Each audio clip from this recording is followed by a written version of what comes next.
Welcome to On the Chain.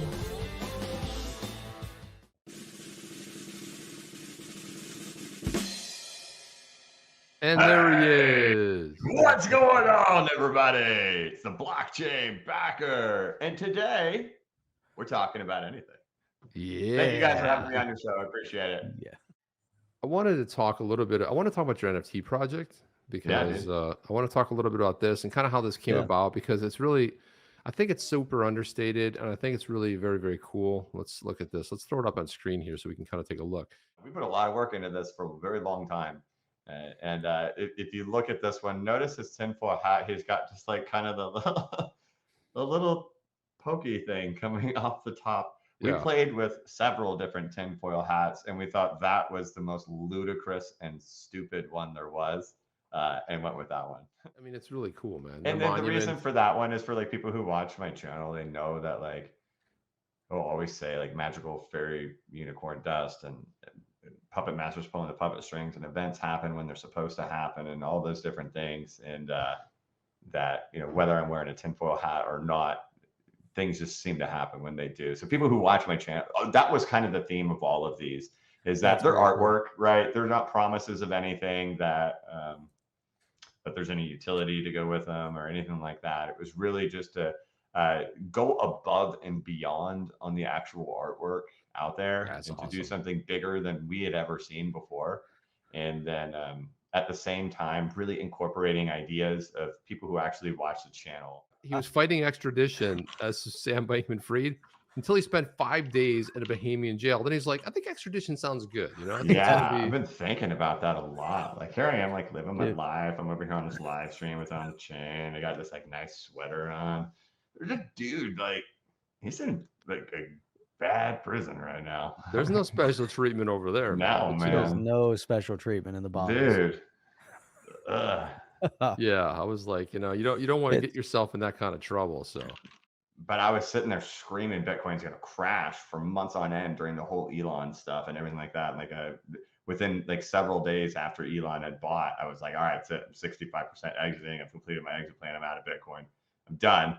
But then like what happened? Months of like Wall Street bets and Diamond Hands, Laser Eyes, like Elon Musk is going to go on Saturday Night Live. Like, don't you understand? How stupid are you? Like, that's what you got bombarded with for months. And then the price eventually crashes. So it's like you, in my position, I just kind of always get it. You know, it's just like, it's all the time. And, but the thing is like, I think everybody deals with that, but you have a lot, and you have to really be able to step out of that. And Chip and Jeff, I'm sure you do too. Like sometimes you get those. You got a lot of people who are really supportive. You have people who like show up all the time. You have the people who always comment, and they always say something nice. And you're like, you don't like, I can't reply to everybody because I get so many every day, and I'm so grateful for it.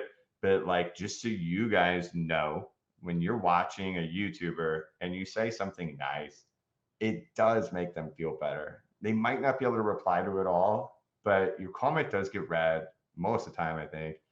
And it does make them feel better because they do get hit with a lot of negativity, and just to have those nice, really nice things sprinkled in there, keep it up. You rock. You're making a difference. You don't know it. Continue. Vlad Pond, question for blockchain backer. How confident are you on the Ripple winning the lawsuit? Can you put a percentage on it? Or let's get into this. But where do you stand on this? Settlement or judgment?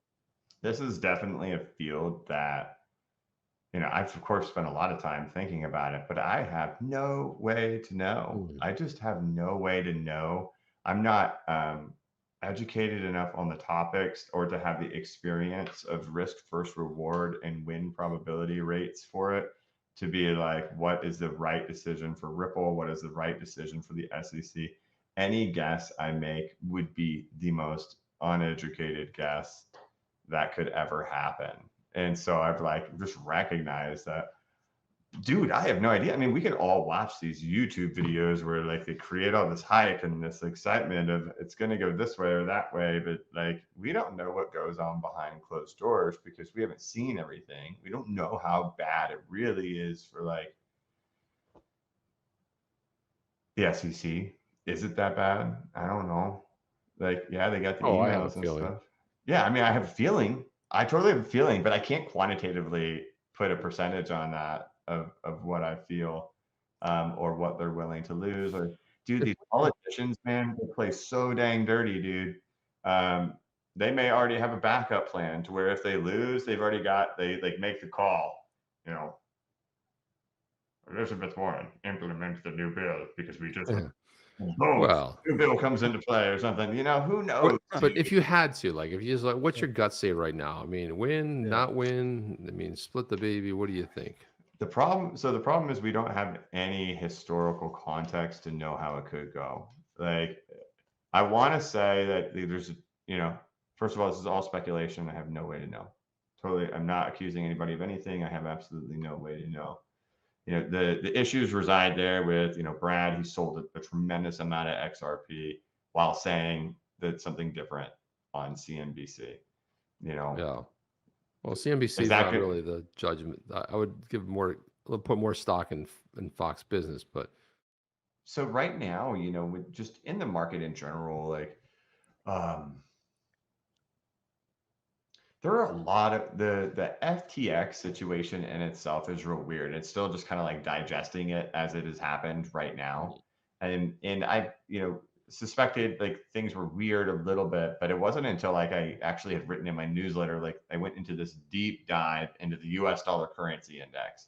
And I was like, you know, this is real weird. Like the DXY has totally just gone down, and it's gone down quite a bit, but the crypto market hasn't responded, and just like went into this like super deep, you know, view of it. And, you know, recognizing that we've when FTX and when the market crashed with the FTX news, it was the first time that we saw crypto deviate away from the stock market all year. And so many people hate to hear that we're like super tied to the stock market and we're like super tied to all these other markets. Like, you know, it's always this, you know, rise from the Phoenix stuff. That's one of those things that makes people mad a lot, Chip, to go with your question. When I say rise from the Phoenix ashes, yeah, no, not the rise that of the pisses them Phoenix off real Ashes good. again. That's the Um, greatest thing ever. but you know, it's so tied to the stock market, and so when FTX fell, and when the market crumbled with FTX, we saw like 7 different things happen with that. You saw every deviation away from the 2014 and 2018 bottom when it came to relative strength index, oversold weekly RSI, monthly MACD, flips that were happening when it came to the 50-week, 100-week moving averages crossing, when it comes to being in the crypto fear and greed index, being down in those super extreme fear numbers where you're registering like 6, 7s, 8s, and 9s. Those have always marked the bottom. We hit every little metric that you could hit that we hit in 2014 and that we hit in 2018. And we were holding those levels. And then when FTX happened, we went down. So we've now broken away from every single technical thing that mattered in 2018 and in 2014 with that move with FTX. And, you know, that's one thing on its own. But at the same time, when you look back into 2017's bull run, sorry, I hit my microphone. When you look into 2020 and 2021's bull run, those bull runs really got moving once the DXY, the US dollar currency index, actually had its reversal and it turned over and went down. And so what we saw happen was we saw the DXY turn over and head down.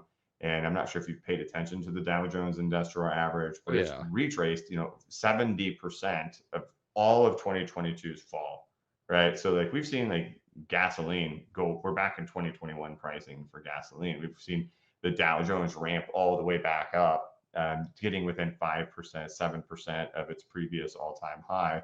And the DXY US dollar currency index flowed like this. When you align the charts together of how Bitcoin and the Dow Jones Industrial Average have behaved throughout all of 2021, they are just like, it is sick. And it's so sick that like you say to yourself that, you know, why did we have that fall that took place earlier this year in April, May, and June? And you say to yourself, well, it's because, you know, Luna and UST collapsed. And then, you know, why did we fall again after that? And you say to yourself, well, because Celsius, because of Three Arrows Capital and Contagion, right? That's why we fell. But if you go overlay the Dow Jones Industrial Average right on top of Bitcoin at those exact times, you're going to see the Dow Jones was having this like crazy sell-off while Three Arrows Capital, Celsius, Contagion was happening. The Dow was like having like open bar patterns of like 900 points down every day of just these massive sell-offs taking place in the United States stock market, while Celsius and Three Arrows Capital and Contagion were all happening at the same time. So you say, wow, like my perception was that, you know, it was an event happening that was isolated to crypto, but it was actually an event happening in broader markets, you know, throughout the United States, that when that moment was happening, that our prices were falling. So that's what makes this FTX situation so unique, is that one, it broke every indicator that showed that it was the bottom of 2014 and 2018. And then it deviated away from the stock market, which has been upward trajectory. We set a new low, and the DXY reversed and we set a new low. So these are things we've never witnessed in the crypto market in the last decade. You know, one of the big arguments out there, of course, is going to be, well, hey, look, if you look at 2014 and if you look at 2018 and you look at the market cap in particular, you see that, hey, we did like an 83.5% pull down, both bear markets. So right now we've only done about a 77.5% pull down. So we're like not quite there. You still have like 5% more to go to like have equivalent drawdown percentages compared to 2018 and 2014. The big problem is like every other element that goes on out there in the world and what goes on from a technical perspective in the charts has all been broken. All those things that you would want to see happening at 83.5%, at 84% have already happened, and we're breaking lower. So yeah, we haven't gotten there from a percentage standpoint. We're only 5% away from that. I believe that number to be an equivalent fall would be about $11,500.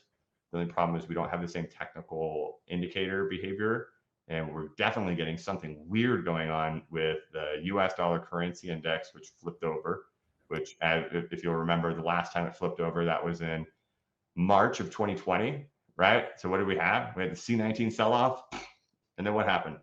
Up and away from there, right? That was it. DXY flipped. You hit the C19 sell-off, DXY goes straight up, we bottom, DXY turns over, and then off and away we go.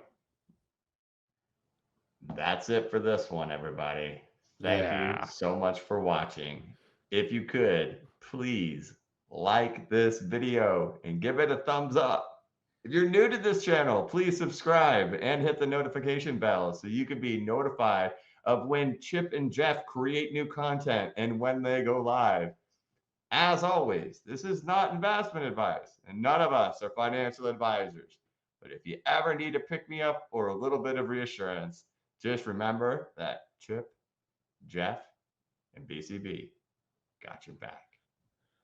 Have a good one. Are you down with OTC?